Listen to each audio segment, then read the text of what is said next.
Welcome in, everyone, to the very first episode of Rivals and Rants, the Marvel Rivals Esports podcast. I'm Vodible. We got Artie IRL on the end, and we have two amazing players here from the Marvel Rivals NA scene, Zelos from FlyQuest and Cyber from Magnets. Gentlemen, how are you all feeling today about the state of Marvel Rivals Esports? We'll start with Artie on the end. The state of Marvel Rivals Esports has actually never been better, especially now that we've got the Ignite series finally announced. We've got a few extra zeros in the Marvel Rivals prize pool than we're used to seeing, which is super nice to see. And honestly, I think that is going to be a very big stepping stone in the space, especially for some other stuff, which we'll talk about later in the day. Okay. That is a very PR answer, I would say, Artie. What about you, Cyber? How are you feeling about Marvel Rivals Esports as in its current state?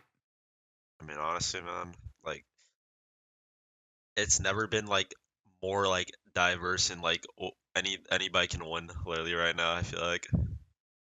Yeah, that makes sense. I mean, especially what we saw happen recently. Speaking about anyone can win, Zealous, you guys just took down Sentinels in a 3-0 sweep on Rivals Fight Night. Are you feeling the same, that anyone can win and anyone can take a series against each other? Yeah, anybody can win. It's a lot of the games are honestly just, it's like 70% pick ban, and then once you get in, if that pick ban went well for you, it's like the other team has their work cut out for them, and anyone can win. TLDR, anyone can win. Makes a lot of sense. And that's kind of what we want to see with Marvel Rivals, right? That it's not just one team dominating the meta. We'll talk about one specific team in EMEA that is doing that. Shout out Verse Pro. But apart from that, we talked a little bit about Marvel Rivals Ignite, $3 million prize pool. Let's get into the specific details of this itself. So this was just announced this past week, and we're hopefully getting more details, and we'll have a whole video out on it.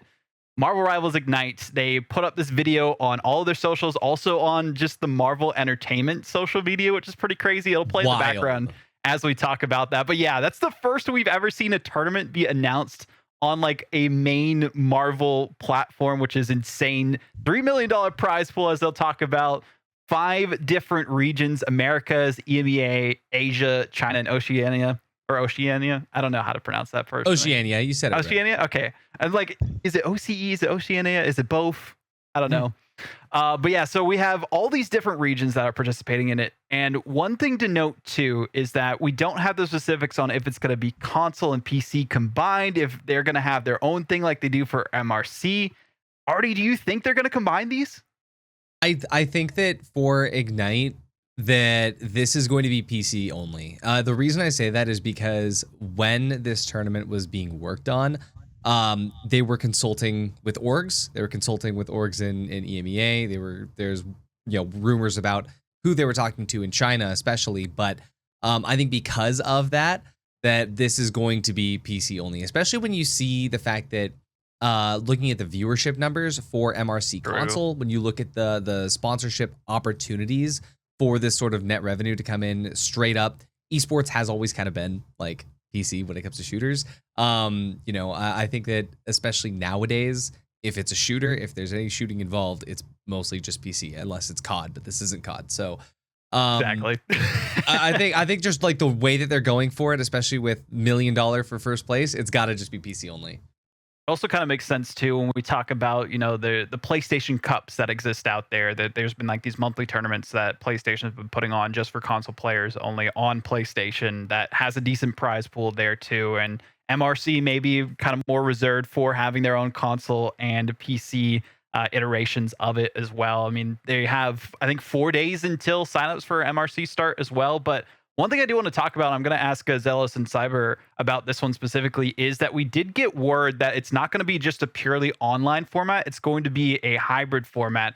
One of the producers of Marvel Rivals did put out a tweet, and some people were asking about some information in regards to this announcement. And they were basically saying that this is going to be a hybrid style tournament. We don't know if that's just going to be for the finals, if it's going to be like maybe there will be a larger tournament for all the regions to meet up against each other. But starting with you, Cyber, I mean, are you hoping there's going to be some sort of like LAN or studio component where all international competition happens there?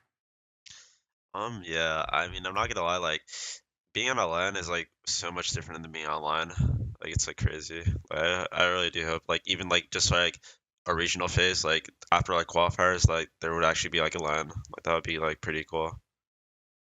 Yeah, I think that's the best way that they can do it there too. I mean, Zealous, like looking forward to some potential matchups that could happen in the future as well. I mean, so many people, and you guys were even saying about this earlier. Virtus Pro is like that team in EMEA. You got Sentinels, FlyQuest yourselves, and 100 Thieves, and maybe some other, like Magnets and other teams out there trying to vie for like the top of NA. Do you think those are like the matchups you're really looking for? Or are the other regions also kind of threatening and on your radar too? Yeah, I think there's a couple more good European teams. I can't remember the name now, but the most recent European team that's been playing in the Fight Nights. Patatim one? Yeah, that one. Yeah, those guys seem pretty good, and we've never played them. I mean, Shroud X. You didn't mention that. I think Shroud X. True. They've been playing pretty good recently. Envy, Envy not as much. I mean, they're good. Like they're good, but it's like Yeah, they've been struggling recently. Yeah, I feel like. I mean, let's talk about that for a second. What is the issue with Envy? They've taken a lot of players from Overwatch into Marvel Rivals. Is that maybe like there isn't that kind of transition as they were hoping there would be? I feel like I'm not gonna lie with Envy. It seems like half their players just don't want it as much as other people do. It's just that simple, I think. Makes a lot of sense. I mean, if you're on a really big org, like a tier 1 org like Envy, and you kind of have those expectations of, okay, we're just going to go in and win things probably easily, and then you're not doing that, well, it's probably a bit of an adjustment there. I mean, Artie used to be a coach in Valorant as well, so like talk to that kind of like motivation for top players and teams that are out there compared to like the typical rank grinder. I mean, the thing is especially right now, since we're in like the super early days, and we've talked about this a lot before, there's not really a difference between a tier 1 team and a tier 2 team. Like I especially like, Zealous, Cyber, you guys bouncing between different rosters and different orgs that are all like looking to sign, or like, they'll be really quick to give offers and drop. And like from a player's perspective, it's just all grinding, all going for it. Like just, you want to climb the leaderboard, you want to do good in scrims, you want to get like your reel out there for performance. But on the coach side of things, there's two options. There's two paths to being a coach. You could be a player like Cyber and Zelos for years and years, and then say, hey, you know what? I'm going to step back and just sort of be more analytical. And then you could also just be like Vod and I, where you come from the casting side of things, where you already see the game from the top down, and then you move in to offer a different perspective than players. But as far as like right now, the differences in like what the coaches are doing, everyone's still finding out what is the best option for like how a coach should be operating. And especially in like EMEA, there's a lot of a different approach. You see a lot more EMEA orgs striving for finding former pro players. And then right now in NA, you're seeing a lot more orgs actually kind of drop their coaches because they're realizing that approach tends to lead to more like infighting of just like, micromanagement of just like, hey, my coach is just telling me how to play my character, even though he was never a tank player, he was never a support player, whatever it is. And so you're seeing more like people kind of come in looking for analytical people or like casters. And I don't know how much of like Overwatch will actually help. I mean, especially in the beginning, people were like, Overwatch is like the clear analog, and we're gonna take Overwatch pros. Nowadays, I think that we've already passed the point where it's like Overwatch players are being left behind. Can kind of see that. I mean, talking about your guys' experience before Marvel Rivals and everything here too. We'll start with Zealous and go to Cyber. I mean, what did you guys play before you got into this game? Was it Overwatch? Was it a different title? Like, tell us a little bit about that experience as well. Yeah, it was Overwatch, but never really as much or as like cared as much as Rivals. Played it like for fun, ranked, collegiate, whatever. Did OWCS once, but as soon as Rivals came out, it was much more like I just hit the ground running. And, and then that core of like me, Light, Spark Chief, and Audios have been like the core of like what would become FlyQuest for almost a year now. So, and we've kind of had a rotating door of a tank and a support, but that's another story. Kind of how it goes. What about you, Cyber? Where'd you start out? Yeah, I'm not gonna lie, like I have a long history. Like it's not like anything crazy because I was just like high tier 3, like low tier 2 for like majority of like my career. But like, yeah, I like played a rush like basically like all before this. It all like for Overwatch Yeah. 1 into Overwatch 2, I'm assuming. Yeah. I gotcha. That's awesome.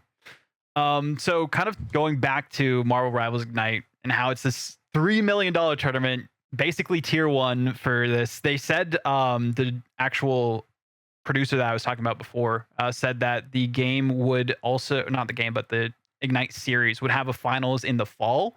So that leaves me to believe it's not going to be done in just May. It's going to be maybe multiple months. Yeah, it ends in November. Yep. Yeah. So like we'll see exactly what that level of competition is going to lead to. But my question is this going to just be something that, okay, tier 1's going to play in this and MRC just like something other people are available for? Because it might interfere with that based on the schedule, because it's like 5 weeks of competition for MRC starting in June.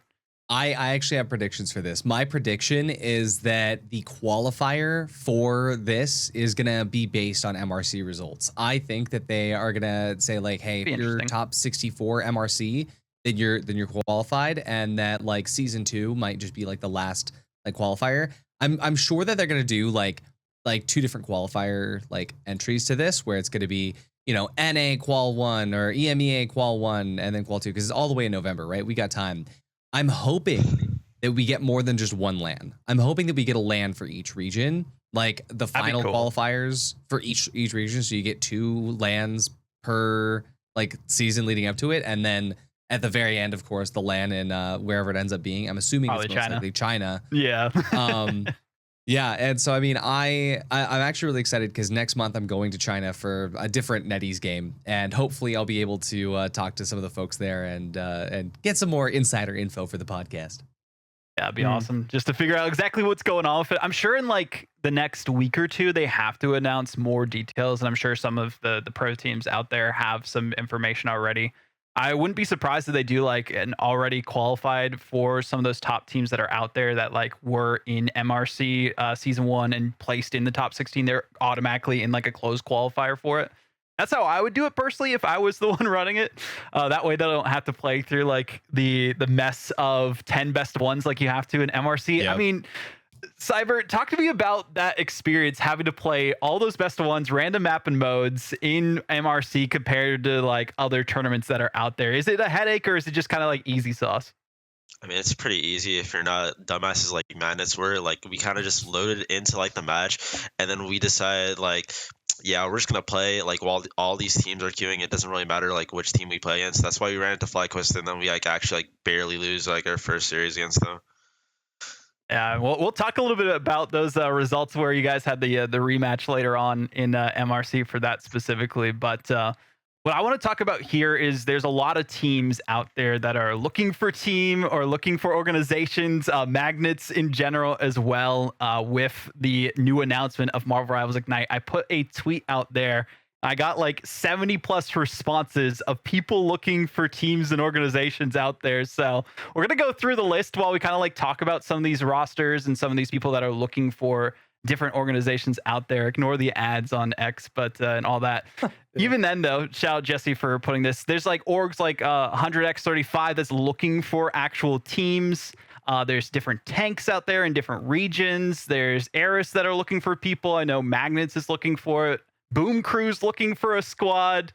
There's 0% in EU. There's like top teams who made it all the way in the distance in MRC in both regions that don't have an organization, whereas there were orgs that picked up a bunch of teams for MRI. I mean, I want to talk to you, Zelos, a little bit about this. What's your like advice for people that are looking for organizations out there on like what they can best do to try and find one, or at least like a good team for them for these upcoming tournaments?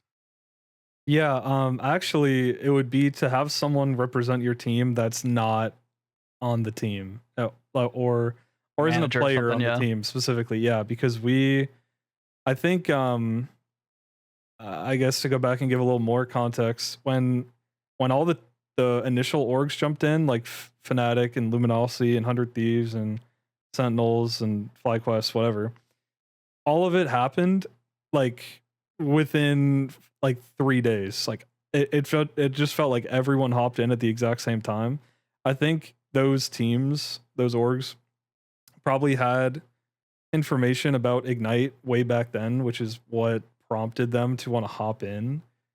But it was really hard for us to reach out to any of these orgs because one, I mean, we had to play all the time. No one really knew how to do it.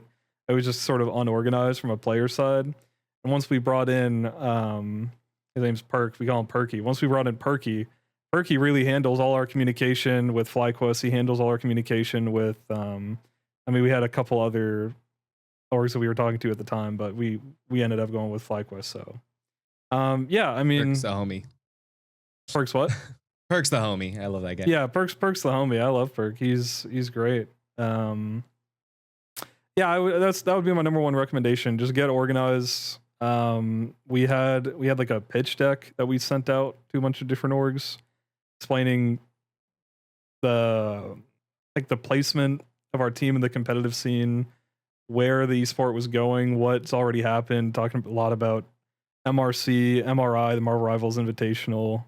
Yeah, and just explaining ourselves to the team, introducing ourselves, making it more official. That helps a lot. I think some people appreciate that more than you would think. So yeah, makes sense. So basically have like a professional representative and like a pitch deck to kind of be like, hey, these are who we are at a top level. This is like our results and why you should pick us up, and then shop that to different organizations out there. That's really good advice. And hopefully if anyone's watching this later, we're actually live now on YouTube. We weren't before. That's my bad. I forgot to click go live. We've been live on Twitch if you want to go back and watch the VOD for that. But even then, I mean, that is a really good advice for a lot of people. And I know, Cyber, are you still with Magnets, or is Magnets like still in their formulation of like a new roster? What's going on with you guys over there? Yeah, like basically like the way that Magnets is right now is that like a bunch of us, like more so like it was more so just me, like I got like trials from like 5 different teams, and then like 3 of our other players like also had trials for like other teams. But like now it's basically like more so like most of us are like staying, and like Gotcha. we had to like drop like Chuggles, not because we don't think he's good or anything like that, but because like I'm not gonna lie, like we literally just figured out that like we can't even play with him in because he's like 15 years old. Oh, gotcha. Yeah, I'm sure there's like specific tournament rules and things of that sort for Marvel Rivals. They don't have like a specific guideline as far as I'm aware outside of the like MRC and things of that sort, but that does make a lot of sense when it comes to that too. I mean, how is the process with trialing for all these other teams and rosters? Is it kind of stressful for you, or is it just you kind of go into their scrims, they test you out in the role, and just go from there? I mean, it's not really that stressful. I don't know. Like, it's like just like kind of show up, play how you've been playing, and then like you see what happens. I feel like makes a lot of sense on that end.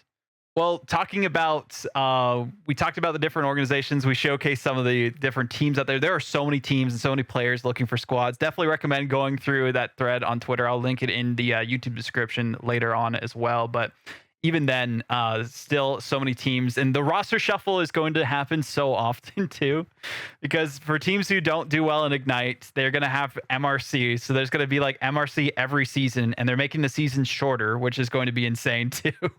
So instead of like 5 weeks, I'm assuming it's going to be like 4 weeks or something every season, which is going to be nuts. But speaking of recent results that we kind of had going forward for a lot of these orgs that were out, or not orgs, but tournaments that were out there, we had MRC Season 1 and MRI 2. We're just going to talk about those specifically and Rivals Fight Night, because there's just so many results that have happened in the history of Marvel Rivals that just really don't matter right now based on Season 0 and beta and alpha tournaments and all that. If you want a history of Marvel Rivals, I guess look through liquipedia.net or .com/Marvel Rivals and kind of look at some of the tournaments there. There's some in game that you can kind of see, but not really, because they did mess with some of the replays there. But MRC Season 1, we did get to see the winners be Sentinels at the end of it there. They had a dominant victory, 4-0 in the finals and 3-0 in the winners final. I mean, I feel like 100 Thieves were not prepared for the way that Sentinels were performing, Artie.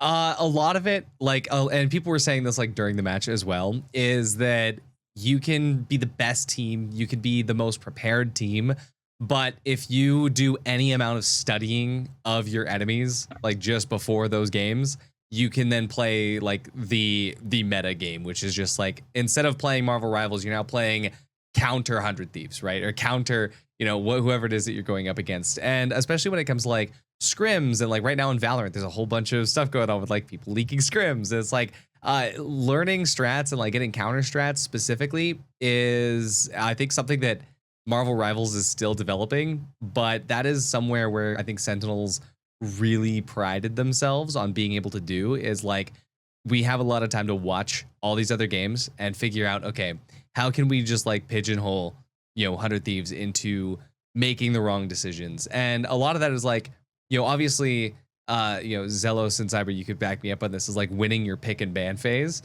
But then the other half of that is, if once you set that up, you now basically know how they're going to play based on those picks and bans, and so you can bait stuff. I think we saw that during the grand finals. Map 1 of the grand finals is Sentinels was able to just win the pick and bans, and then by knowing exactly what 100 Thieves is going to be picking, you can just set the counter for that. And as long as you have a strat ready, right? And this is like early days, but this is going to be something that you see more and more and more as the level of competition, the stakes get higher. I mean, it's also so interesting too, because last season we only had you had 2 bans and a pick on your end, and now it is expanded so much more. But we'll get into a little bit more of that once we get into the meta talk specifically there. But I kind of want to talk about, for Zelos and Cyber, but specifically Zelos on this one, the difference between like MRI and MRC. Did some teams, you feel like, take MRC less seriously because it was a lot smaller of a prize pool? Yeah, well, I can tell you, FlyQuest, we thought we were dropping out of MRC. We didn't know we weren't dropping out until if we weren't in lobby in 5 minutes, we were auto DQ'd. That was when we beat Sen 3-1 in the losers final for MRI. We beat Sen 3-1, and in our schedule literally said like, don't worry about MRC, guys, we're just dropping out. And we were like, oh, okay, like, tough luck basically. But then we ended up playing and we made that. We lost to Magnets in round 2, and we played in losers bracket for like 11 games or something. Yeah. And then we finished top 5. So yeah, it was a long run, but we definitely focused on MRI. Like in the middle of March, everything we did was for MRI. In fact, I made a tweet like, I'm so glad we can finally prepare for MRC instead of playing 17 matches a day for MRI with like 7 different possible opponents to draft for, because every MRI team was good. Even from the viewer perspective of maybe some of the matches didn't look super competitive, every team that was in MRI had the ability to beat the team that they were playing. It's like you said, any team can beat any team, and they were obviously favorites, but every match had some difficulty at least. So yeah. I hope we get a vibe like that for when Marvel Rivals Ignite actually gets announced and we have the full details of the format and everything of that sort. If it's going to be open, if it's going to be like some sort of guaranteed grandfathered in rosters for that based on previous placements or things of that sort. But talking about those MRC results here, I mean, going to Cyber on this one, we'll kind of go back and forth between you guys. What was going between your head when you took down FlyQuest the second time there during MRC? I mean, it looked like a close series for the most part. I think I saw like some 2-1s with the last 2 maps there, but because you guys don't get to decide the modes or the maps, I mean, how do you prepare for those kind of matches? First thing I want to talk about, like, before the match, I'm not gonna lie, like, before the match, Gaskin went on stream. He went on someone's stream and he said, so that Zealous knows too, because I'm pretty sure like I like told like Spark this and Energy this after the match, because they were wondering if I had beef with the team or anything like that, and I was like, no, I really don't, honestly. It's just like Gaskin went on stream and he was like, yeah, their win against this was a fluke and they should be happy with top 6. And I was like, he cursed it. Yeah. It should be for top 6. Yeah, is crazy. Yeah. And then like after that, like I go on VC like one of my friends and I'm saying like, okay, I'm not gonna lie, like we're gonna beat them. So like after this match, like I'm gonna tweet at Gaskin and I'm gonna be like, you should be happy with top 6, buddy. And I proceed to do that. So, That's what makes things interesting too, right? Having some good rivalries like that as well. I mean, that's the fun of the game, right? Is making sure that you can talk a little smack to your opponents and hopefully you back it up, but sometimes it bites you in the face like that one did there. I mean, what was going through your mind, Zelos, after the loss there? You guys had a good performance in MRI, not exactly the finish you were wanting, but still top 5 in MRC. Just kind of like, okay, we're excited for the future to see what's to come, but we could have done better or something like that. Yeah. The round 2 loss was I mean we kind of just came up with a lot of excuses like, oh, like we didn't prepare at all. We were focused on MRI. We didn't have time, whatever. We kind of thought that even though we knew Magnets was better than just the average team, we thought that we underperformed in the 10 BO1s before the seeding. Oh yeah. And so when we played them again, we're like, okay, well, we're just going to go in and win. Like, we don't really need to think about this. But obviously it didn't happen. And then the next time we did prepare, we were like, okay, we have to be prepared. And we lost even harder. So I think we just had a really bad day. And they played really well. We rolled out on the Iron Fist Res comp, I still think, on map 1, which I think was a bad idea. But we did it, it's just whatever. I mean, you just go next. I can't remember the rest of the match. I remember Chuckles played really well. I remember he was playing Thing really well. I think his ults were just getting a lot of value. Yeah, I think Chuckles was like super MVP that match, actually. Chuckles was owning. Yeah, I'm not gonna lie, speaking of that kid, bro, it's weird because like I'm not gonna lie, like going before the match, like I'm not gonna lie, I was the person that actually scouted Chuckles to get him on the team, and it's like I knew he could be good, but like every time we scrimmed with that kid, like literally like going to every like match day, it was like really like nerve-wracking because like we never knew what we were gonna get with him. Because like scrims he would just bomb the lobby, but then in matches like he would always play extremely well. It was like really weird. We were like, it was really hard to practice with him because like it's like, okay, like maybe he might like just like troll the game like in a scrim, but like then in the official he just like plays like a completely different player. It's ridiculous. Hey, the scrim shakes is a real thing. Like people getting like super nervous for scrims. It happens in every single game. One of the teams I used to coach for Valorant was the same thing, where it's like scrims, like horrible performance, and then you get like we like 13-3'd them in the competition after losing like literally the day before. So sometimes people are just like, yeah, but sometimes the opposite, right? Sometimes like then you're on tournament day and then you cannot perform tournament day, and so I think I'd rather the scrim shakes than anything else, Yeah, rather that than not perform on the day when it matters the most for that as well. But talking about some of the results outside of North America, of course, we saw Sentinels, then 100 Thieves as the runners-up, and Shroud X as a third place roster. Magnus, of course, for FlyQuest, tied 5th as well with Eris. I believe that is what it looks like here. But looking at EU, Virtus Pro just seems to be that team. I know All Business, shout out to them, another unsigned roster that definitely needs to be picked up. And Luminosity as well, who also got dropped by Luminosity, and OG, who also got dropped by OG. What is happening in EU with orgs right now? It seems like they don't really want to secure these top teams, and OG's been like dominating as Berber, Patapim, and some of these other tournaments out there, and Luminosity still looking for roster, All Business still looking for one. I think Royal Beamers blew up as a roster because I don't see them anymore anywhere. But there's a bunch of like other great teams. Ex Oblivion. There's also 0%. Like so much talent in EU does not have organizations right now. I mean, do you guys as players have any insight into that, or is it just maybe many orgs just aren't really looking at the scene right now until this announcement? I don't know much about EU. I'm gonna be honest. Like, the only people's games that I watch in EU is Virtus Pro, of course, and then like I've watched some LG matches. I'm not gonna lie, because I was curious about their players. But other than that, like I haven't seen anything from EU. Gotcha. I just think NA is just the.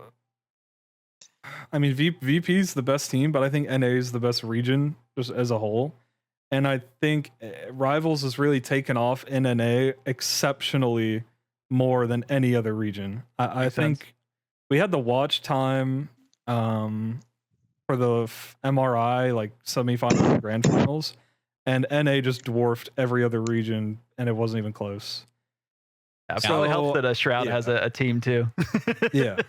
Yeah. I mean, also, I feel like it also has to be just like the Marvel IP as well, like in America. You know, it just true. automatically makes it more popular here for the viewers. And so I think at least for viewership numbers, like that makes a lot of sense. But yeah, I mean, I think what's nice is that even though EU orgs have jumped in, they have not been as quick to build player storylines, which, I mean, that's always been something NA orgs have been better at.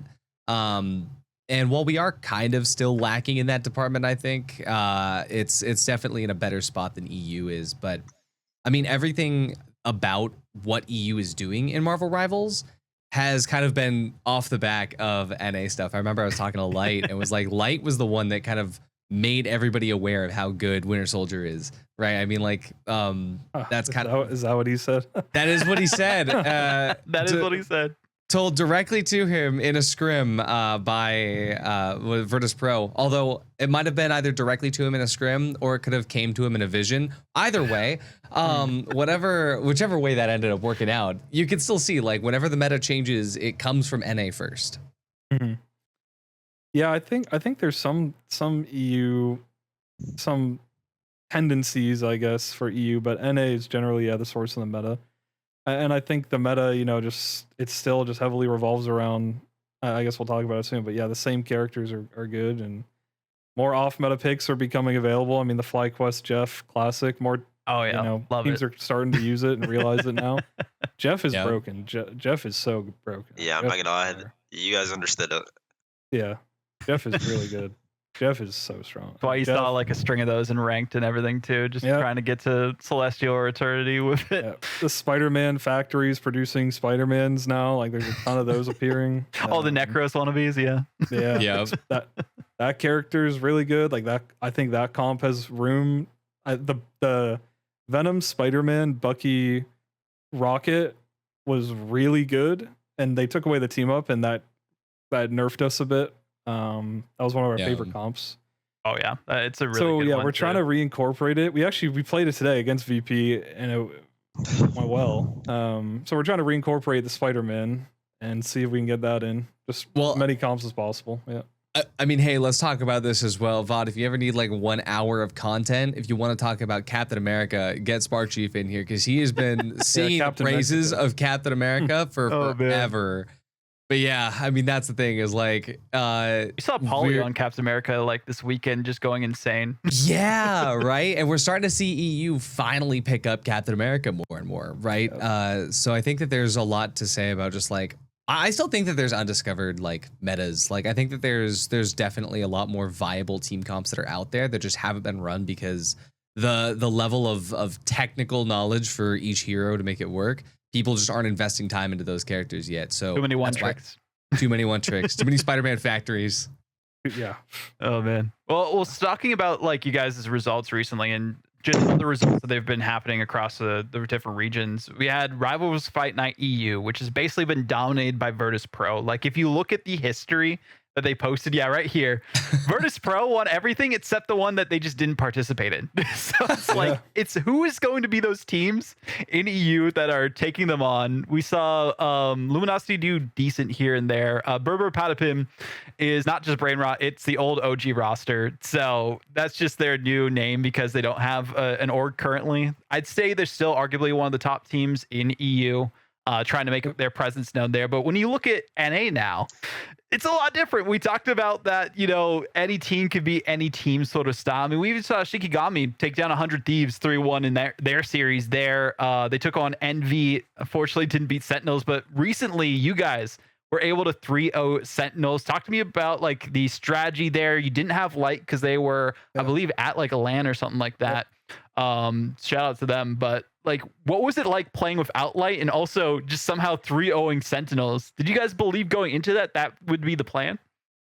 Yeah, I mean, our last match against them was 3-1.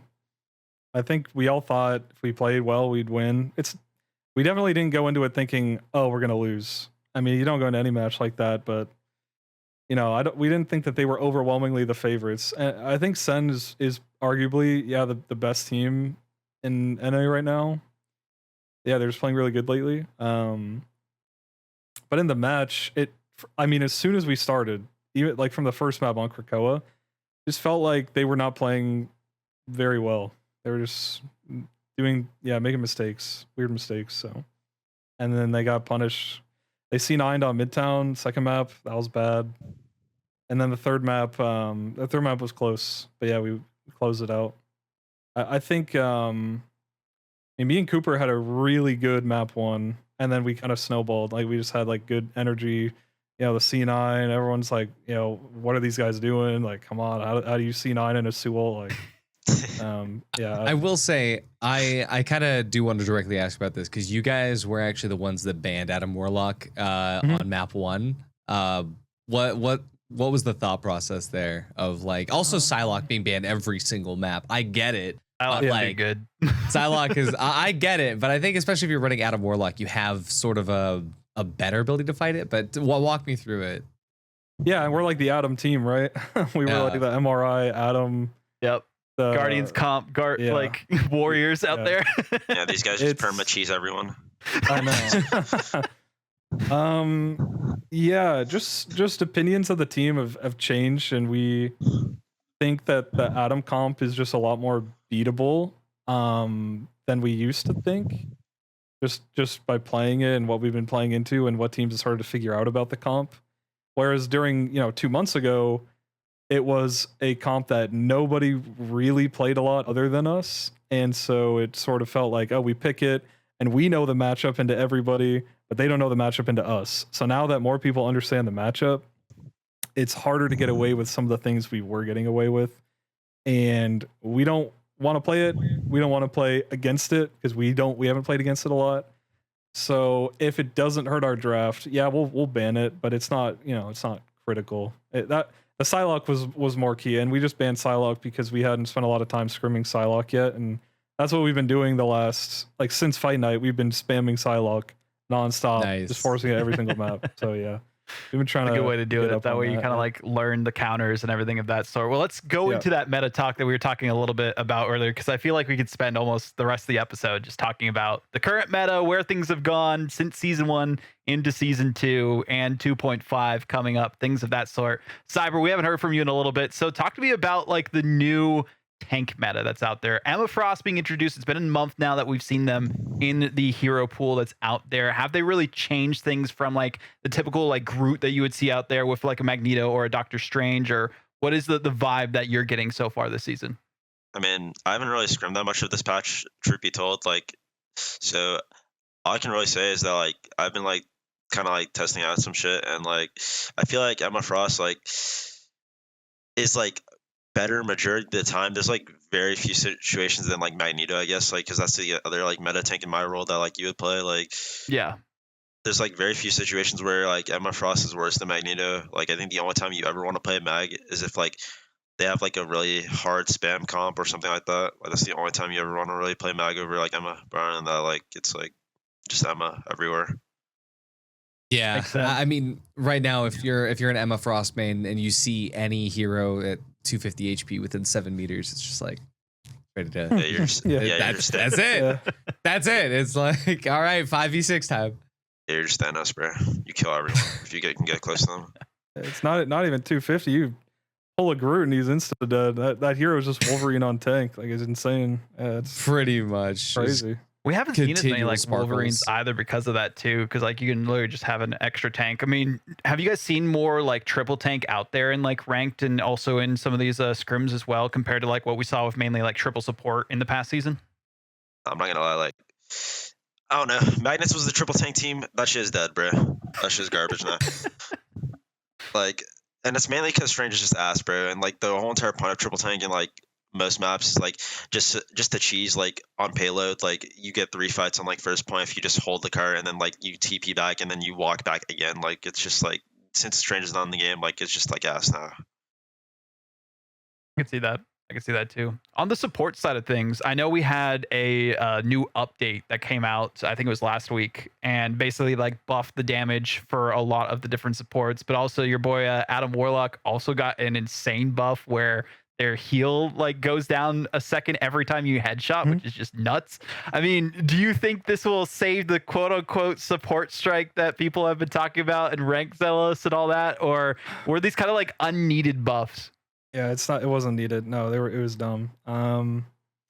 I think the Atom buff's like so overhyped. That buff doesn't. I mean, it's good, but it doesn't make Atom like you can't play 2-2 without him. Like, that doesn't work. And even so, like, okay, sure, you have another like 1 extra second on your heal, but when you're playing into like Cap, Mag, like I mean, it's easy into Groot, but into Cap, Mag, and Iron Fist, people are just running at you nonstop, and you always have to be like thinking about where you're playing and what you're doing.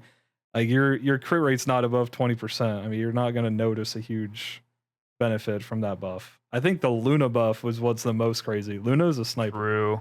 Luna is actually so good now. I mean, yeah. No. Yeah. Luna Snow has been like consistently forgotten about, I think, as so many other like heroes just keep getting buffed and people are trying to figure out like, oh, because Luna Snow is seen as the default, right? Luna Snow is seen as a default healer. So even like you're looking at like, you know, ranked, which even one above all ranked is kind of a joke compared to like the actual comp scene. But I think that like Luna Snow getting buffed was an absolute oversight. I think they just saw, oh, Luna's pick rate was low because everyone's experimenting everything else. It's like, oh, how do we bring Luna back in? And it's like, oh, well now, yeah, like you said, Luna Snow's a sniper. Like insane healing output. Fall off, 75 something. And they came up with Iron Fist too, which I think got a little bit of a buff, if I'm not mistaken on that as well. With more people playing Iron Fist is definitely a good thing for them. As we're talking about more Jeff plays coming out as well with that team up too. Even if you don't have like the Namor team up anymore, I don't think it really matters for Luna Snow. They have that much damage that they can do from a long range, and like they have their like E that they can use for Flyers. And I kind of want to talk about the Flyer meta a little bit. I mean, some people have been talking about this. We saw Human Torch get a lot of different changes and buffs throughout the most recent patches. I saw that you guys were kind of like using that pretty well recently. Do you think that's going to be a focus for a lot of teams going into like Marvel Rivals Ignite and the next season of MRC? Or do you think there's going to be enough changes in like the next season, like 2.5, for the Flyer meta to like kind of just die off? What is that, me or Cyber? Whichever one of you guys. I mean, I guess I'll go first real quick. I mean, right now it's like it's just Torch, Psylocke, and Iron Fist are like the 3 DPS you really want to pick from, and then Iron Man kind of, but Iron Man, it's funny because Iron Man is like horrible into Psylocke, especially when Emma's out. Oh yeah, gosh. Because you get the team up and then you just get absolutely obliterated. So yeah, it's kind of weird. I really hope that they tune Psylocke down just a little bit, not a lot, but I think she didn't really get touched, and that's why, you know, everything got nerfed, but Psylocke stayed the same. All of a sudden, Psylocke is really good, and it's just because I think everything that was really good got nerfed. Yeah, So, I mean, Psylocke was always countered so much by a Namor that's like really good with their positioning and everything else too. And since you don't really see as many Namors anymore, because who's going to go Namor and Hulk? You know, then you don't really see them be as effective, especially because that new team up isn't as good as the one that we did see with the Frost Monster spawns as well. So again, that is a good analysis that you should see. Hopefully, a little bit of a readjustment for Psylocke. Just a little. Just a little bit, yeah. Torch needs, I don't know. Torch is the best CPS in the game. Torch needs to be like, Yeah, Torch. they need to do What- something bigger. That comeback needs to be studied. Torch launched and it's like, why The did worst they ever. release this character? And then immediately like, oh, you know, now he's actually literally giga broken. So Yeah. I mean, Now you have there's- to pick them I mean- or ban I mean, them. you yeah. have to. I mean, Torch is broken, and then Iron Fist is like, the thing about Iron Fist is that like, bro, he's not even like, it's weird. He's not like insane or anything like that, like numbers wise, but like he just lives for so long and does like so much like in the team fight that can't be like talked about, I guess, like just looking at his damage or anything like that. It's like really annoying, bro. Yeah, I think Like, I we're feel- finally starting to see. Oh, sorry, keep going. No, I was gonna just say that like it's like Iron Man, like the whole entire point of Iron Man, I feel like, at least like what I've seen so far from like Iron Man, like in like scrims and stuff like that, is that, like you like if you don't have like your beam, like you want to just try and deal up the tanks, but then fucking like Iron Fist just does that and more. So it's like really like you don't ever play that hero unless like 2 out of the 3 meta DPS are banned. Yeah. Exactly. Like Iron Man is only picked once Psylocke is gone, Hela is gone, Iron Fist is gone. Like then it's like, okay, now we can bring him out. Now you Not, can but- play him. not even Hella, bro. Like I'm not gonna lie. Like I think Hela's kind of fallen off recently. no, yeah, I'm not gonna lie. I think most teams like figure this out. Like I like figured this out like pretty early on too when I first started scrimming in. Like Hell is just like so fake. I'm not gonna lie. Like you can't like, I don't know. It feels like you get forced out so easily and you can't really like shoot anything fast enough to kill them. Like most of the time. Yeah. Like, a lot of the everything just has shields or like a block or like something that like just like prevents you from killing anything. Yeah. A lot of the problems I think we're seeing right now is because the fact that the hero pool is already so big, and a lot of the adjustments that they're making is based, I think, just purely on playtime or like win rate in comp. But it's so difficult to figure out what heroes actually need balancing when you're in this meta of counter picking, where it's like they might see like, oh, Iron Man has like, you know, really high win rates now in, you know, in maybe in comp, or maybe just they're looking at the pro scene. I don't know if they are. But, and then that might cause him to like adjust it when Iron Man really isn't that great. He really doesn't have that much of a spot unless, you know, like we're talking about, like everyone else is banned out.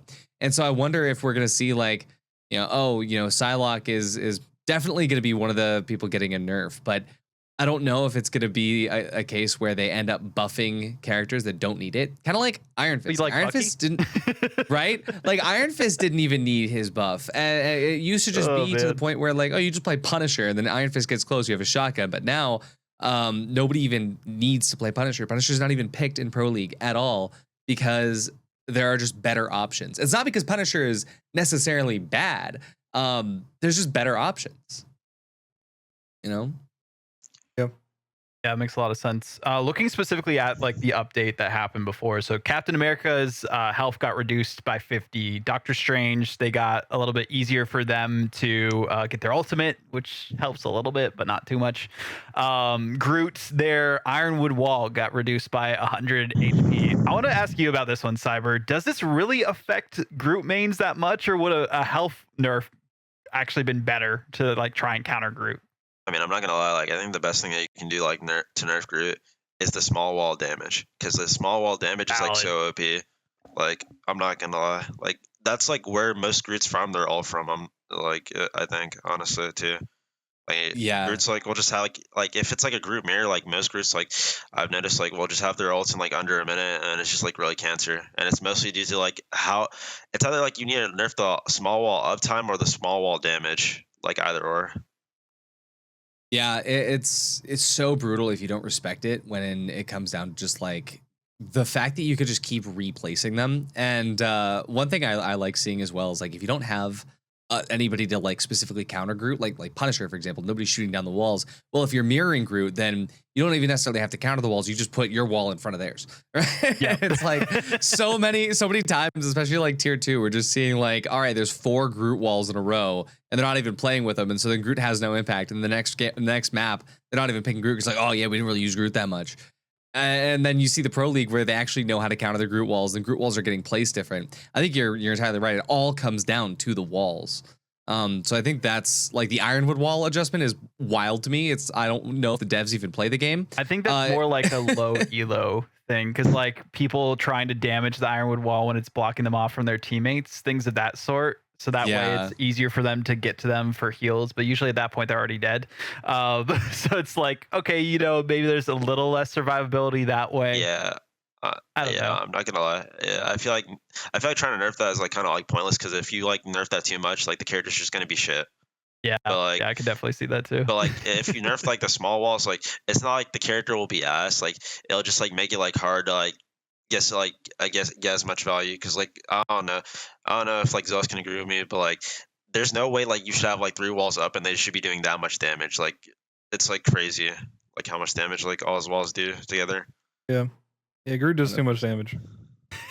I mean, that's why we've seen so many Groot MVPs. That's why we saw Crimzo Groot MVP during MRC as well, like the way that they are performing there, and why Hogs wasn't on that roster because he couldn't play Groot. Yeah, I mean, I shouldn't be support ulting in a grav, and I'm just dead to Groot wall damage. That just not happen. Like that's just stupid. That's Yeah. so true. You're playing Marvel, he's playing Fortnite. It's just a different. Exactly. It's a skill issue. Yeah. I mean, Groot's been good since Alpha, from what I've seen too. Is the crazy thing. Like there hasn't really necessarily been any big nerfs to Groot there. So He's been permanently meta. He's forever meta. They love Tree Man. Yep. And I think going back to what you said a couple of minutes ago about like, you know, I think like the big wall nerf kind of just comes from like low elo. I think that is another issue with like the way that these sort of buffs and nerfs keep coming through is so I think that you pointed out where with that big wall comes out, a lot of teams, if they're not built to just do a bunch of burst damage, well, it's, you know, 700 damage points on that wall that you then need to then push through. Like maybe it's like to touch a point. People are using Groot and low elo to like protect people from like getting overtime, but it's not used like that at all in pro leagues. Like it'll be used to like hug a corner so people can swing, or it'll be used to just like really quickly eat up some damage so that your Adam Warlock or your Loki can heal up. But a lot of times you're also just seeing it if you're like at a long corner, you just throw it in a way where it's going to stay up alive so you can keep getting those overshields. Get those heals, yeah. Right? That is not at all how low elo players use that wall. They only use the block things. They only use it to block that damage. And so it's like, I wonder how many more nerfs or buffs we're going to get that is entirely agnostic to how the pros are actually playing the game. Yeah, it'll be interesting for that too. And talking about that with the duelist changes that we saw with this update too, is it really much of a change for Spider-Man where it's only a meter difference on his amazing combo? Like, I don't think that's too much of a nerf at all. No, he needed more. That character is broken. Yeah, that character is broken. Yeah, I don't think that's like anything. Yeah, like, no, maybe it makes it harder to hit, but that's about it. I'm not gonna lie, it was aura, like the fact that like FlyQuest like just had that like in their like back pocket. Like it's so cancer like to play against Spider-Man like Venom, because like I'm not gonna lie, it's the biggest skill check ever. Like you just deal up all the noob supports on that comp. Oh, 100%, yeah, because they fly in, deal a bunch of damage, fly out, or Venom just gets their like health right back when they're basically dead, and then you have to keep focusing on them. They eventually escape because they know their timings properly. So it's just like only so much you could really do in those instances. Hey, he's right. It's just a noob check. Like there is a very specific series of things that has to happen for that comp to do anything. But the thing is, like, you have to do those things while a Venom is on you and you're thinking about a Spider-Man being on you, and it's just really high pressure. And, you know, 99% of the time that we used to play it, minus a couple of matches, it just worked really well for us because you can't practice against it. So you have to find out what those things are in the middle of a game. And then once you do find them out, you have to be really consistent at it, because Venom and Spider-Man can just go in, go out. It's not like Magic or you know, like what's another, like Psylocke, I guess, where you have to like hard commit, and once you're in, you're just in. Venom and Spider-Man, you're in and you're out, over and over, and it's really annoying. So what does Black Panther need is my question, because like that's we the keep worst talking hero about in all the this. game. Yeah, exactly. Yeah, I'm not gonna lie. The only thing that they can do that would really like change the game for Black Panther is like, but this would make him like OP as shit. Like I feel like he's like Genji in Overwatch, bro. Like if you buff him like any way like possible, like he would just like be broken. And like Black Panther's like the kind of the same thing, bro. Like really, like the only thing they could do that would make him good is like they could like buff his uptime, like make it so that like he doesn't have any like real downtime. But like, that would just like make him broken because you would never be able to hit him. He's too fast. That's the issue with Black Panther is like because it all boils down to if you hit the shift, right? Because it's easy enough to practice, like getting the right clicks, getting the markers placed so that you keep refreshing it. But you miss a shift once, and it's like 12 seconds, that you're now not playing the game because you have no other movement. And I think that if you make it to where the shift, you have like, let's just say even just 2 uses of it, right? Where you now have, and it just refreshes the uses. So even if you miss, you still have the option to get out or to try again. He's now too broken, like Cyber and Zelos, he's just like too crazy. I think that if you give him a movement option that's not tied to that, like say, like you just give him a dash that doesn't do damage on space.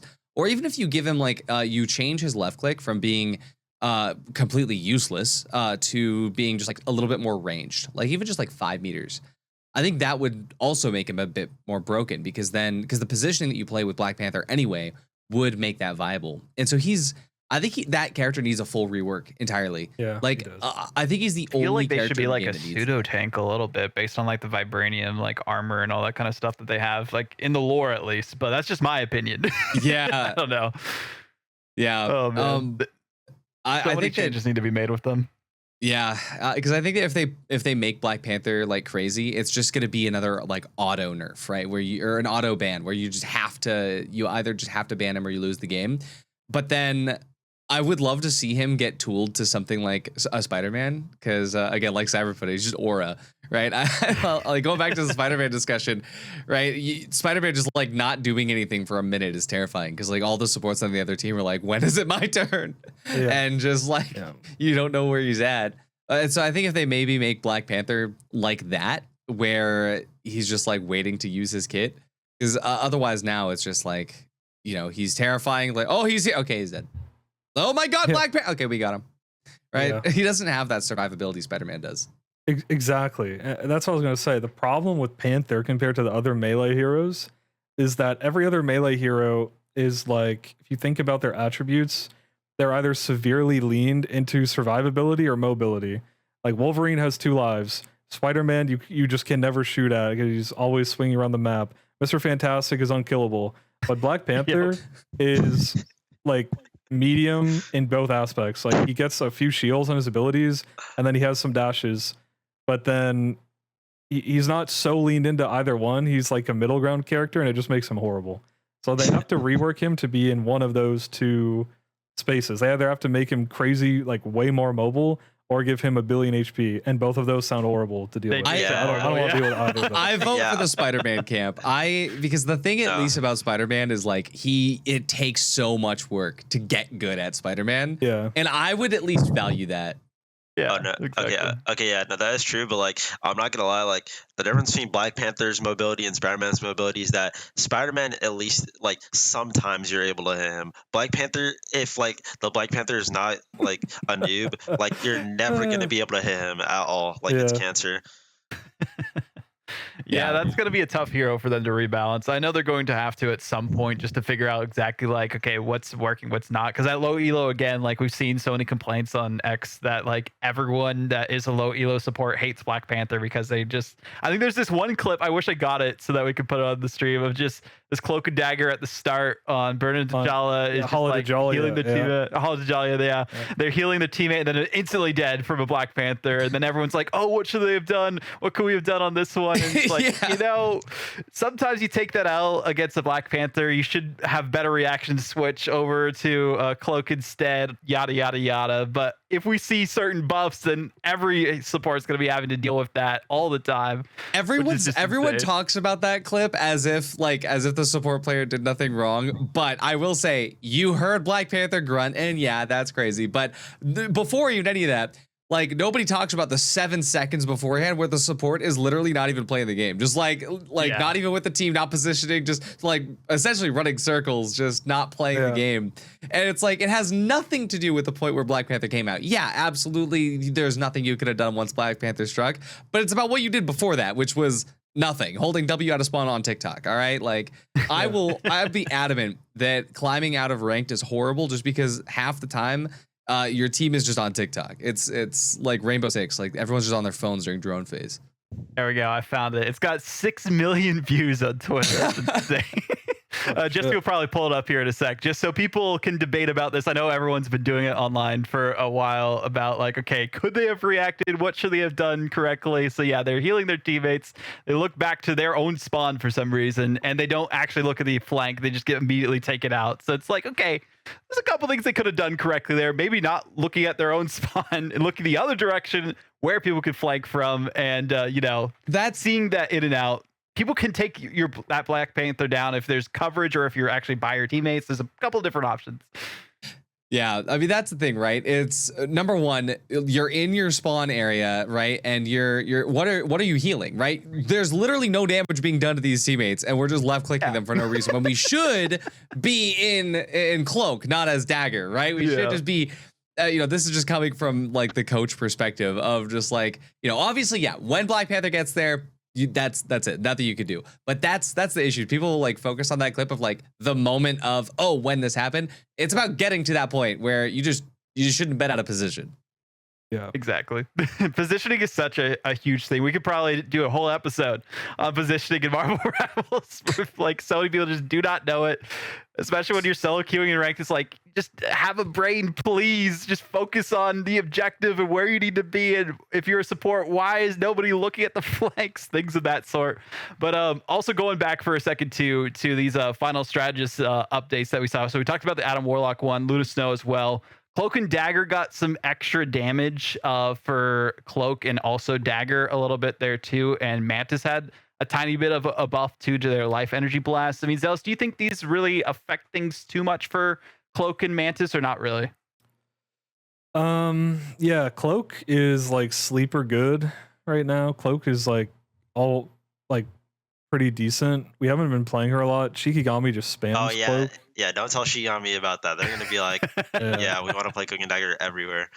Yeah, I don't know. I mean, Cloak, I think we might actually see more Cloak soon because I think Cloak is really good into the matchup of Psylocke, like Iron Fist Captain America, because living the Psylocke ult with the Cloak bubble is a lot easier and it's less stressful than like always saving your Sue shield.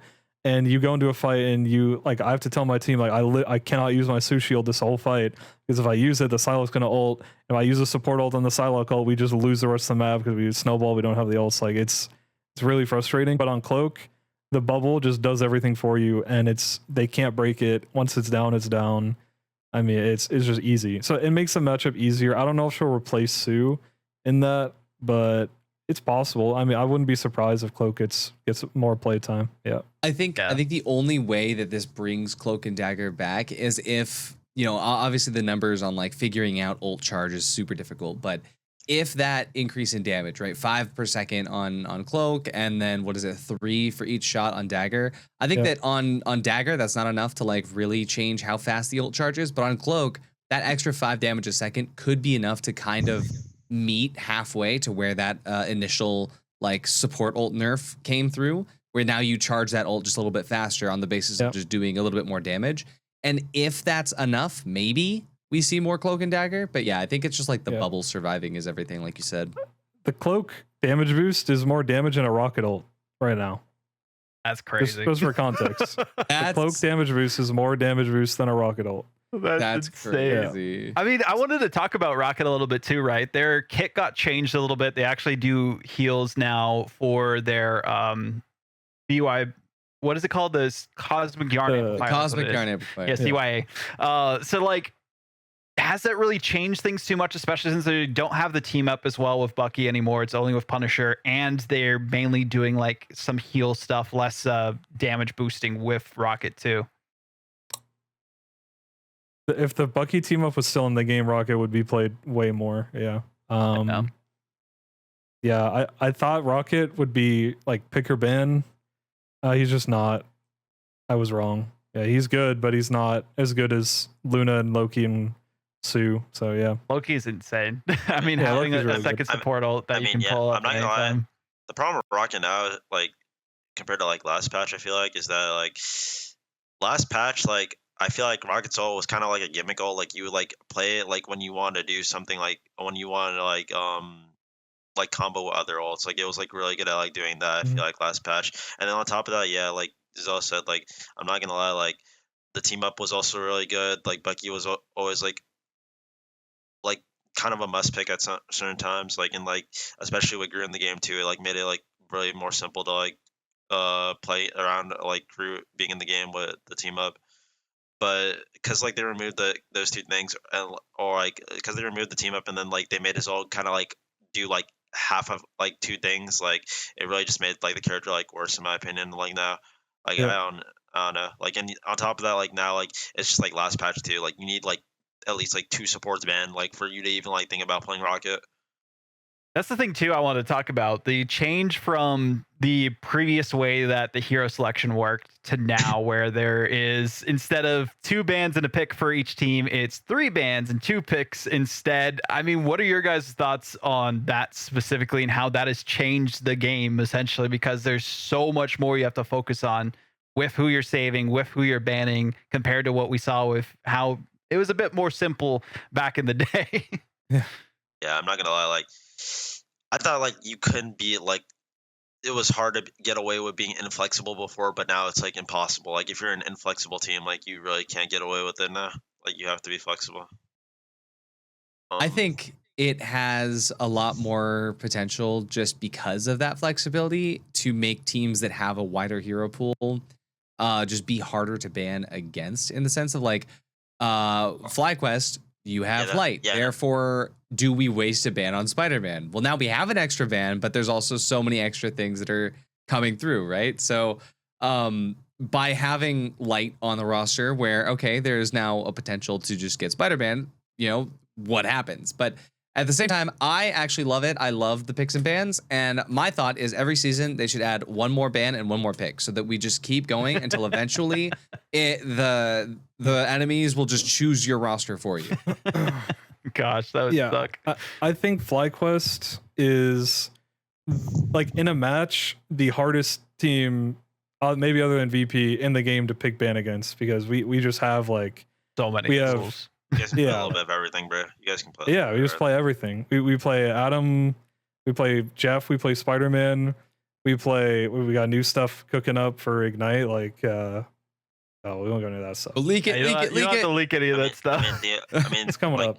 I don't know. The only thing that I haven't ever seen FlyQuest play, and like I don't think it's because like they're necessarily bad at it, is like Psylocke. I've never seen them play Psylocke. Yeah, we're on the Psylocke train now for sure. As because in our scrims, we approach scrims really weird. We only play like really like super meta. Either if we feel like we have an important match coming up and we have to be good on meta, or we're playing against like a lower level team and we don't feel like testing something out would be good because we don't know if it would work if the comp is good or if they're just a bad team. You know what I'm saying? So we want to play the weird comps against good teams. So on our scrims, like we'll just get absolutely decimated playing like Jeff, Spider-Man, Adam Warlock. we did that like earlier today. We were on like an Adam Warlock, Jeff, Spider-Man comp, like Venom Cap. Like, can this work? No, this is horrible. Like, we're going back to the drawing board. And so by doing that, that's how we come up with all these weird comps. But makes our scrims like a little unique. Yeah. We just play.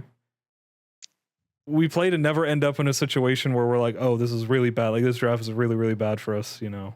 It felt like in MRC, and excuse me if I'm wrong on this too, that like once people kind of banned out your Guardian, or not MRC, I think it was MRI, one of those two. Once people kind of banned Guardians comp against you guys, it was a bit more of a struggle for you because you were so good at that specific composition. And now since we've seen kind of the adaptation since then into your match against Sentinels, that's changed since that point. Yeah, we had so many optimizations on that comps, like you know, in like if we have triple support ult, like this is how we use the first ult, and then I'm gonna hide to res, and then we bait out there the second support ult, and then we res, and then we have the last support ult, and then like this is how we soul link if they have this ult. Like, it was so down to a science, and yeah, it's just some things that are relatively meta are really good against the Guardians comp now, and it's why we kind of stopped playing it. But yeah, I mean, we can play everything. Maybe it was harder, but we can play everything. So yeah. I gotta say, do you think that we'll get to the point where we'll start seeing Captain America being a meta ban, or do you think Cap is really good? It already is. Yeah. I'm not gonna lie. I mean, depending on the map, and also like if Groot's just out of the game, Cap is just like the best hero in the game, like next best hero in the game. I was joking in our cast on Saturday, like Cap is also a flyer. Like Cap is part of the flyer meta, just because the fact that like, what are you gonna do? Like not see him in the air half the time. And so I just thought it was so funny because we just saw everybody like banning the flyer meta, and it's like, well, here's Captain America, so they didn't get all of them. But yeah, Yeah, especially the way that like Pauly was playing with them on Berber Patapim. Like that was just nuts. They didn't die once on domination against like a decent tier 2 team, and they were just wrecking face the entire time. They had Jeff on their team too. It's like when their Captain America almost died, they used their It's Jeff ult, took them into their loving embrace, and then put them back where they could heal. Yeah, threw them across the map. It's like, okay, I guess that's something you could do. Yeah, they were. The other team was running back, like running back to their spawn, like to reset, and it's just like you just see Captain America get yeeted across towards them. It was so funny. But no, I checked halfway through, like if Spark Chief was online. I was like, is Pauly just like, is that just Spark Chief playing on an alt? Because like, what's happening? Oh man. But yeah, I think that if you guys were to like come out of, say, like, you know, whatever scrims you guys had today, all the stuff, and you had to if you had to nerf, let's actually do this in like picks and bans. Okay, so there's 3 bans, 2 picks. You have to nerf 3 characters. You have to buff 2 characters. Who are the characters that need the nerf tomorrow, and who are the characters that absolutely need the buff? Good question. I gotta think. Cyber, yeah. you go If you guys need a sec on that. Or what characters that need nerfs, or like. Yeah, so like 3 that you think should be nerfed like today, if not yesterday, and then 2 that you think need buffs before like Marvel Rivals Ignite or something like that. Okay, I'm not gonna lie. The main characters, in my opinion, that need to be looked at are, I don't know, because the thing about, I don't know, like, Psylocke, I think Psylocke needs like not crazy of a nerf, but a nerf, because a little bit, yeah. Yeah, because like the problem is like Psylocke is just one of the ZPS that needs to be good, because like it just farms the noobs, like it farms the noob heroes, like Iron Man and shit. So like you kind of need Psylocke to be good, like in order like to keep like some like stability in the game. I think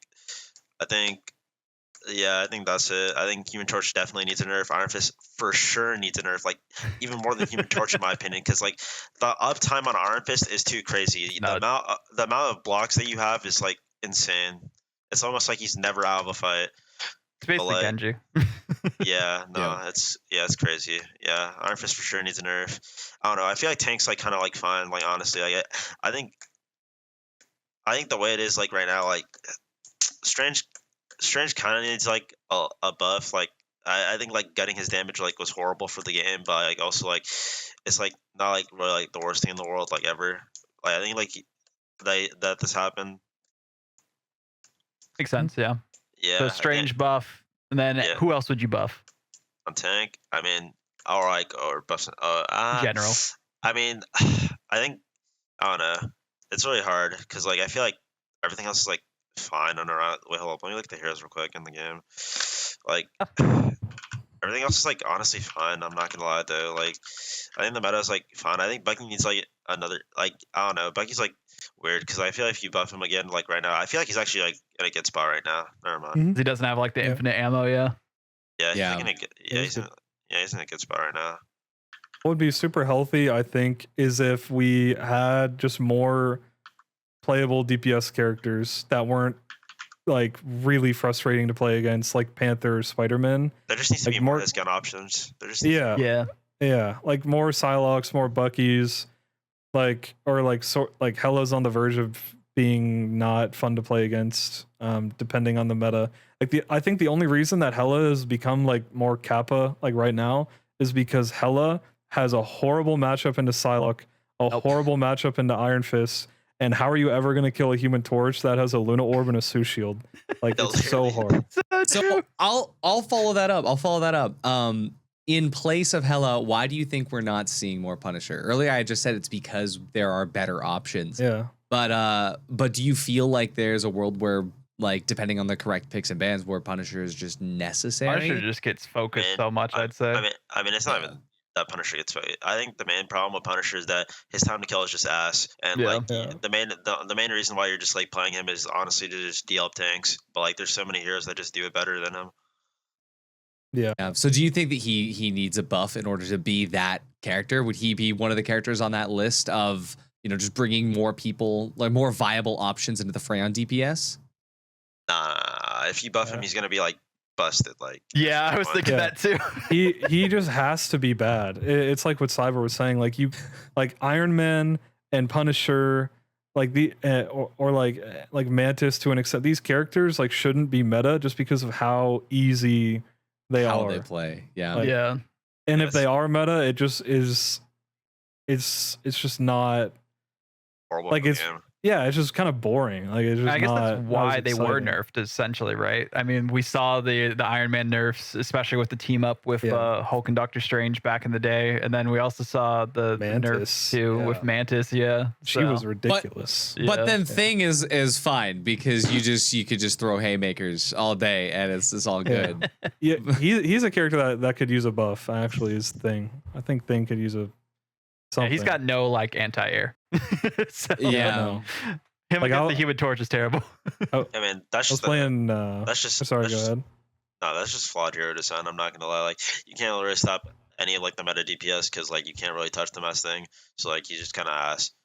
I think that's why we saw the Flyer meta develop. It wasn't because of anything like crazy. I mean, obviously Human Torch buff was one of them, but I think it's mostly because everybody was playing Thing, everybody was playing Groot.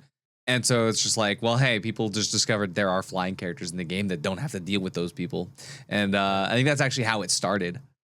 Yeah, I think that's one thing that Marvel Rivals like failed at compared to Overwatch, in my opinion.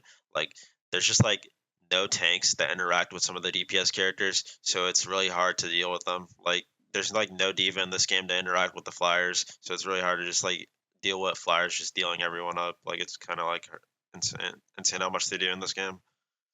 If Yeah, I you're know meta. some people would use like Magneto a little bit more when they did some like decent damage to at least just like shoot people like that. But again, too, like Magneto, I know like so many people have to like save their Meteor M for whenever you see a Star-Lord coming out, and that's like the only use you have for it nowadays, outside of the rare time that you do see a Cloak and Dagger not time their ult properly after you've used it. Even then, I mean, I'm curious on what the future tanks are going to look like for that, but we do have like a future strategist coming out. I know you guys can't leak anything specifically about the abilities. I'm sure some of you might have play tested them already for season 2.5, but I've heard at least in the rumor mill that it's going to change the meta completely in a direction that people won't quite like. I mean, is that just because they're going to be so overpowered as a support, or is it just like people aren't ready to try and counter their play style? I don't know if you have any insight on that, Zealous. I think what makes like Marvel different from Overwatch is that the metas in Overwatch were formed around like tanks and supports, but the metas in Marvel are really formed around your DPS. Like what characters you play and what comps you play are completely around like the DPS characters that you pick. Like if you're on Spider-Man, you're playing like Mag Venom. If you're on Hela Namor, you're probably on like Groot.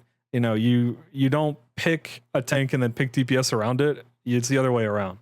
So I think, saying that a support is going to completely change the game, I don't really think that's going to happen. I think Ultron will be cool, but I also thought Iron Fist on release and was going to be the most broken character ever, and he was horrible.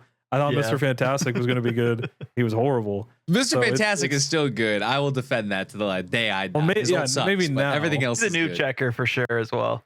And same thing for Torch. I thought Torch was going to be insane. He was, I don't want to say horrible, but he was not great on release, and then he got super buffed. But I don't know.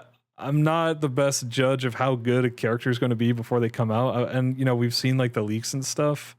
It sounds really strong, but only time will tell. Yeah, I think exactly. if not the gonna lie. leaks, oh, go ahead. Nah, I was gonna say I'm not gonna lie. Like, it's the same thing for me too, man. I played in like the past like 4 months of me playing this game. I don't think I've ever like had like a good understanding of like what's gonna be good like at release. Like I only like know like once it's like been like 2 weeks after like the characters like in the game. Yeah, I think it's hard to predict, and when it comes to figuring out what's going to be good or what's not going to be good, I think it actually goes back to one of the conversations that we had about like Punisher, for example, where he's so easy, so he has to stay bad. I think that's going to be the same thing for Ultron or any supposed upcoming strategist. Is like if they have a powerful kit and they're easy. I think that's kind of where it comes into. But I just really hope that we just see more and more strategists and more like tanks coming in. I'm curious what you guys think. Do you think that we need more tanks, or do we need more strategists? I think like I don't think we need like an insane amount more tanks. I think there just needs to be like more diversity in some tanks, because I'm not gonna lie, like there's just 15 million ground tanks. Like in my role, like specifically like all I play is fucking max range, like Emma, like bro, and like all three of those tanks, bro. Just like you kind of just sit on the ground AFK. Like there needs to be like, unironically, like again, like it's like what I said about like Overwatch. I feel like there needs to be like some like diva in that role, because like there's just too much damage like in the game, and like too many things that can just avoid you for there to not be a character like that in this game. But like also like it would just like kind of like make like tank broken, like if like there was a diva character in this game. I think Emma was a step in the right direction for like the new tanks, but yeah, I think what we need are actually new tanks and new supports, and we need to buff more DPS options, like to have more than 3 DPS so we can pick and call meta. You know, Yeah, that's true. it's just not very. Yeah, it feels like there's only a few playable tanks. All the supports are good. Yeah, You know, even Jeff, who doesn't really play as a support, but I he like plays as a DPS. Thor, unpickable garbage. Penny, unpickable garbage. Yeah, Thing on the verge of being unpickable garbage. Thor just has like Um, no sustain rate, and that's like the issue with Yeah. them too, is that they just get Yeah. gunned down immediately or just countered out Yeah, by faster like- heroes, and you can't do it's- anything. People complain about counterpicking in Overwatch. I had a ranked game earlier where my tanks are just on Thing Thor. Like, GG, how do you Oh win? no! Like, we're playing into Rocket Punisher and they're on Thing Thor. Yeah, GG's. Like, well, how do you Cooked. win? Oh man. Awesome. I'm surprised Well, Thor doesn't get like some sort of like shield when they use their like little force bubble or something. I've been you know? saying that for literally since beta. Is I don't know why Thor's like his E isn't a shield. If it was a shield, that's it. He's actually viable in, you know, outside of ranked. But I think he's like crazy good. If that, yeah, Yeah. really really good. yeah, if that was a shield, I think that's the only thing they need to do to like increase his pick rate up at the top.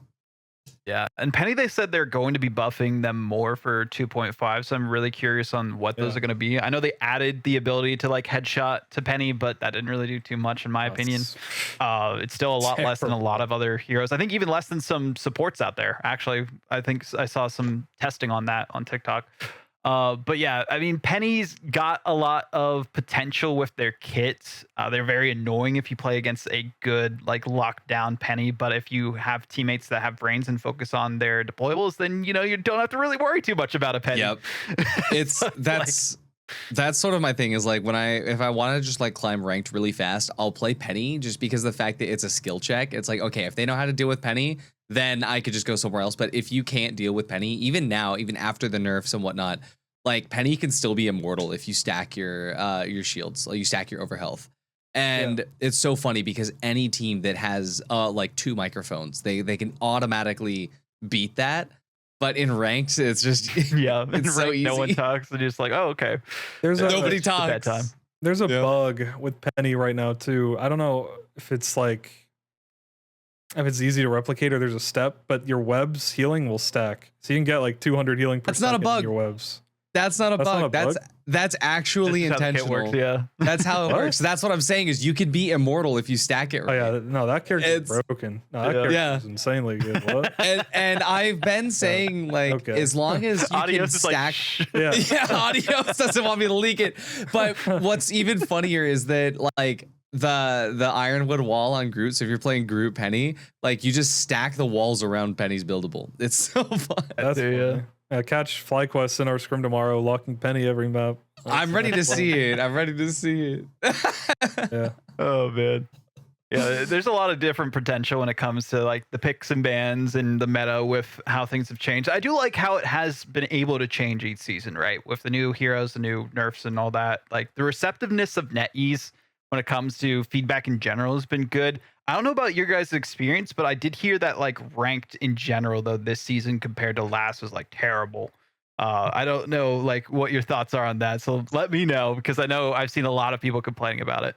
Yeah, the problem, I don't know. I feel like the main problem like ranked this season is because like I don't know. I don't think like I've I've ever really like had a problem ranked like at least the past like uh season and like a half. Like really, I think the main like thing though that makes it like impossible. It feels like to like win any ranked game though is just the ranked reset is so like demoralizing to play through sometimes, man. Because like it just like resets you with noobs, and like it takes so long to get up in rank because you're just perma playing with people who eventually get back to Celestial, which is their like normal rank, but then will like eventually be hard stuck there. And it's like, oh, I just have a Celestial like 3 player in my game when I was Eternity 600 trying to get back Yeah. to Eternity 600. Yeah. Like it's like really boring.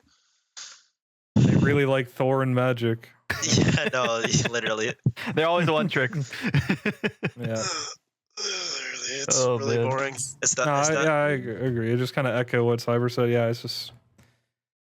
Yeah, the lobbies are starting to get better, but yeah, it was unbearable at the start. Like, just terrible. It's Horrible gonna be at the rough start. too, because if they do like show monitor graveyard, that's funny. It's kind of funny because like they're gonna be resetting it every season unless they change their mind about that, right? And every season is gonna be 2 months based on how they're planning to change things. That's going to be terrible to have to go through a ranked reset every 2 months when you're trying to get to, you know, the higher ranks and actually have some good like matches and things of that sort, especially for like even the casual players. Like I know I haven't had even time to play ranked personally just because I've been busy with like work and stuff. So it's like, okay, if I go into ranked now, all the people who were my rank are now ranked up, and I have all the people who are just perma stuck at the rank I'm currently at. It's like, well, this is gonna be terrible. Why am I even playing ranked? Let me wait till next season, you know? Nah, the ranked reset honestly hit me just as hard as like a Tarkov wipe does, where like I Oh, come man. back and it's like I missed the first day, and so now I'm with So you're, all of like, these people ages that behind, yeah. yeah, it's like all the people that I'm usually mad about, like the normal things I complain about my ranked teammates doing. Like these guys aren't even at that level yet because I'm behind everybody else. Yeah, I'm not gonna lie. I've been feeling that. Like, I literally took a break for like 4 days because I went on vacation or whatever, and I come back like this or like the end of last week, and I haven't been able to escape like low Celestial 2 and like Celestial 3 because like everyone else is like everyone else at my elo is like Celestial like one or Eternity. And then like I'll have all my friends ask me to like queue, and like they're just like perma higher than me. So now I'm just like stuck in like I'm just Stuck like in elo hell. yeah, no, yeah, and it's because I'm the sandbag now. So Oh so, no. yeah, Gotta hit so the unless, max range for the squad. Yeah. yeah, Oh, yeah. So man. I'm the sandbag now. So it's like kind of cooked. Like unless like I go solo queue, or like play with someone like who's like lower than me. I found it really good to time my ranked queues around when Necros is streaming or like but before like an actual match happens, because every time Necros is like goes live, like a couple hours after that, everybody in my ranked games thinks that they're him, and I get a bunch of useless Spider-Mans that don't do damage. And then it's the same thing with like before, if he's not streamed for a couple days, we're fine. And then if it comes to like, then we get like a tournament and it's like, well, Light is like playing his mind out on Spider-Man. I know that ranked is not available for me In for the next danger. 24 hours because everyone thinks they're Light. So that's like just how I sort of navigate that minefield. Yeah, just gotta look out for the Spider-Man main times when the spawn room's you know, active and all that too. Sub Diamond Spider-Man needs to Oh, be man. studied. Well, any final like opinions, thoughts, things of that sort from each of you guys before we like wrap things up? Final conversations. I know it's been, you know, fun to talk about Marvel Rivals Ignite. We talked about like, kind of like the teams that are LFT and looking for organizations. Some advice from you, Yep. Zelos, on that, which is great. Definitely recommend going back and checking that out if anyone's just tuning in. Some of the results and, you know, look at the meta, things of that sort. Zelos, any final opinions or thoughts from you, man? No, I think I think I'm just excited for Ignite. We're upping practice time by a lot to get ready for Ignite, so kind of just gonna go. Other than Fight Night, we'll be playing in Fight Night. I don't think we're playing in anything else anytime soon, so we're just gonna put our heads down and get ready for Ignite. FlyQuest, shout out to FlyQuest. We love FlyQuest. They're like the best org ever. Yeah, they're super awesome. Everyone there, my teammates. You know, Perk, Yoki, Kylie, staff on our team. Yeah, it's Great people. I love my team. Yep. Awesome. Thanks, Zelos. Any shout outs or thoughts from you, Cyber? I just want to say like one. I have like two things, maybe like three, but like first, I'm not gonna lie, like the past 2 weeks I've been watching, like I think it's like maybe like a little bit of a hot take, but I think SDX might be the best team in NA, ironically. Okay. Like Shrouding the best team in NA. yeah, and They're like, good. They're good. Yeah. Yeah, and then like other than that, like yeah, I don't really have anything else to say. I think like I'm Offer talking someone to about, pick like, up a lot- magnets? Come on, man. I mean, we have plans. Ooh, okay. That's good to hear. Yeah, we have plans. Excited for it. Hopefully we see that announcement sometime soon. And whenever all the details for Ignite drop, please, NetEase, drop it soon. I'm assuming it's going to be this week that they will. Yeah, They usually do it on no- like Wednesdays or Thursdays from what I've seen, like updates for that kind of stuff. It's like their schedule for all that. What about you, Artie? I mean, what you got going on? I have so many things that are in the pipeline that I cannot talk about. You're involved in, I think, about half of them, but there's a ton of stuff that's going on right now that I'm just excited for. As far as like teams, I mean, huge shout out to, obviously FlyQuest. I'm working with Fly and a couple things. Shout out to Sentinels and 100 Thieves. There's a lot of very nice people that are over in those orgs that are helping the wheels turn in other directions. And I'm just hoping that we see some more information come out soon about a certain Hulk main and what squad he is cooking in a cave somewhere. Very excited to see what happens with the the farm man himself. Be interesting for sure. Yeah. Also, I don't know if it's still going to be this weekend based on signups, but there is the Artie Frost tournament this weekend. That is going on. It is a $320 prize pool that goes up based on signups. So full signups comes $1,000 tournament. So it's exactly. Hopefully we hit full signups, but we'll see. Please. If anyone sees this later on, it's like, is there a tournament this weekend? Yes, you can sign up for it. I'm helping admin in it as well. Frost is putting that on. It's on Artie's Twitter. You can find it, Artie IRL. I'll put a link in the description too for that as well. But yeah, that's definitely something to check out. It's the Frostheim. I can't remember the name of it right now. Now I think about it. RDX Frost Esports Frostheim Frenzy. There we go. Start.gg/Frost HEIM Frenzy. So that's how you find it. But yeah, tournament for people to participate in. If there isn't anything going on with Marvel Rivals Ignite this weekend, I guess we'll see. Exactly. We'll find out. Yeah, we'll figure out if that keeps going. If not, it'll be pushed back to a different day. We'll still keep tournaments running and all that sort. But yeah, thank you all for tuning in to the first episode of Rivals and Rants. You can follow Zelos on X and other socials at Zelos FPS, Cyber at Cyber ZZY on X. But also, if you're looking on Twitch, I'm not going to say it because there's a bunch of letters. You can follow each of them on their socials. They are on Twitch as well. RDIRL at RDIRL. Shout out to Jesse for being our producer here, just staying alive in the background. And we're going to be trying to do one of these every week if we can, with rotating casts of lovely characters and different people, from coaches to players to managers to other commentators, things of that sort. So subscribe to the Vodible channel on Twitch and YouTube. I'll also be posting versions and clips of it on TikTok as well as YouTube Shorts, I believe. But yeah, thank you all for tuning in. I've been Vodible, and we'll see you on the next episode of Rivals and Rants.